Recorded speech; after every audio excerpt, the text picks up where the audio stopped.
Info Excavation, c'est un service gratuit qui informe les entrepreneurs de ce qui se trouve dans le sous-sol. Mais ce n'est pas parce que c'est gratuit qu'il est utilisé. Audrey, le nombre de bris par jour à survenir au Québec se compte par centaines. Oui, effectivement, Sophie, près de 5 bris par jour, c'est plus de 1600 par année. Ce sont des chiffres alarmants selon Info Excavation, parce qu'évidemment, ça a des conséquences socio-économiques importantes et ça représente des risques pour les travailleurs notamment et le public également, et d'autant que la majorité de ces bris pourraient être évités.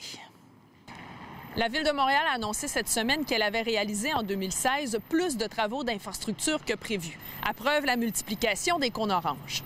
Mais qui dit plus de travaux, dit plus de bris.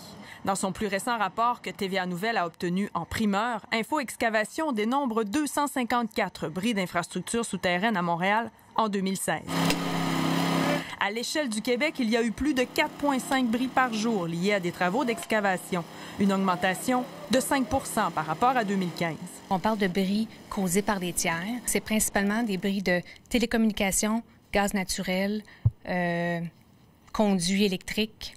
Ou encore des bris de conduite d'aqueduc, comme ici à Laval, en mai 2016, qui a inondé plusieurs sous-sols. Des travailleurs étaient en train de construire un mur anti-bruit et on a voulu installer un pieu et à ce moment-là, on a accroché la conduite. Chaque fois, les coûts et conséquences sont évidemment énormes. Le déplacement de la police, le déplacement des pompiers, les impacts de la circulation. Les bris d'infrastructure en 2016 ont coûté à la société 123 millions de dollars, soit 13 de plus que l'année précédente. À chaque année, entre 30 et 40 de nos bris, ce sont des bris qui ont été faits parce qu'ils n'ont pas vérifié avec nous avant de creuser. L'an passé, c'était 32 des bris qui ont eu lieu parce qu'aucune demande n'a été faite pour savoir ce qui se trouvait dans le sol. Une grande proportion quand même des bris aussi qui étaient causés par une méthode déficiente de travail. Exactement. Info Excavation, bonjour. Malgré plusieurs efforts de sensibilisation auprès des entrepreneurs, Info Excavation constate qu'il reste du travail à faire.